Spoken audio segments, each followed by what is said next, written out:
திருச்சி சிவா, தம்பிதுரை, அன்புமணி, எல்.கே. சுதீஷ் உள்ளிட்ட 6 பேர் மாநிலங்களவை உறுப்பினர்களாக போட்டியின்றி தேர்ந்தெடுக்கப்பட்டுள்ளனர்.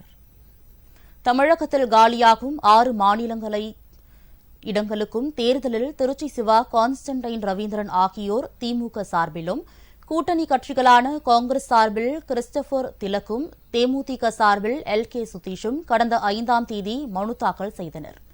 இதேபோன்று அதிமுக கூட்டணியில் தம்பிதுரையும், பாமக தலைவர் அன்புமணியும் போட்டியிட்டனர். இவர்களது வேட்புமனுக்கள் அனைத்தும் ஏற்கப்பட்ட நிலையில் மனுக்களை வாபஸ் பெறுவதற்கான அவகாசம் இன்று பிற்பகல் 3 மணிக்கு முடிந்தவுடன் தேர்தல் அதிகாரி சாந்தி 6 பேரும் போட்டியின்றி தேர்ந்தெடுக்கப்பட்டதை முறைப்படி அறிவித்தார்.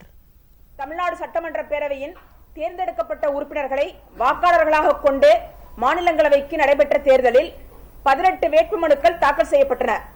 அவற்றுள் கீழ்காணும் வேட்புமனுக்கள் முறையாக தாக்கல் செய்யப்பட்டிருந்ததால் ஏற்றுக்கொள்ளப்பட்டன.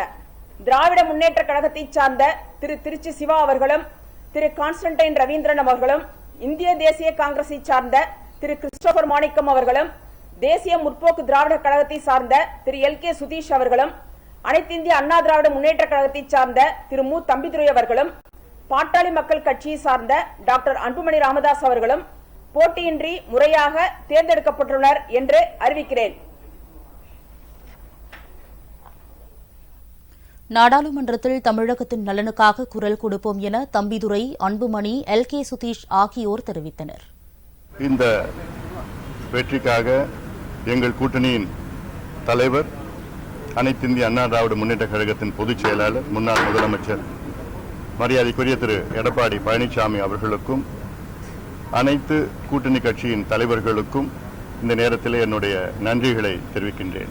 நடைபெறுகின்ற சட்டமன்ற தேர்தல் இதில் எங்கள் கூட்டணி, குறிப்பாக அதிமுக தலைமையிலான தேசிய ஜனநாயக கூட்டணி மிகப்பெரிய வெற்றி பெறும். இந்த நேரத்தில் எங்களுடைய பொதுச் செயலாளர் திருமதி பிரேமலதா விஜயகாந்த் அவர்களுக்கும், எங்களுடைய கூட்டணி கட்சி தலைவர் அண்ணன் தமிழகத்தினுடைய முதலமைச்சர் அண்ணன் ஸ்டாலின் அவர்களுக்கும் இந்த நேரத்தில் என்னுடைய மனமார்ந்த நன்றியை தெரிவிச்சுக்கிறாங்க. கண்டிப்பாக தமிழக மக்களுக்கு என்னால் கண்டிப்பாக என்னென்ன செய்ய முடியுமோ அனைத்தும் நம்முடைய இந்த பாராளுமன்றத்தில் சென்று கண்டிப்பாக நான் பெற்றுத்தர வேண்டிய நேரத்தில் என்னுடைய உறுதிமொழியை தரேன். அந்த நேரத்தில்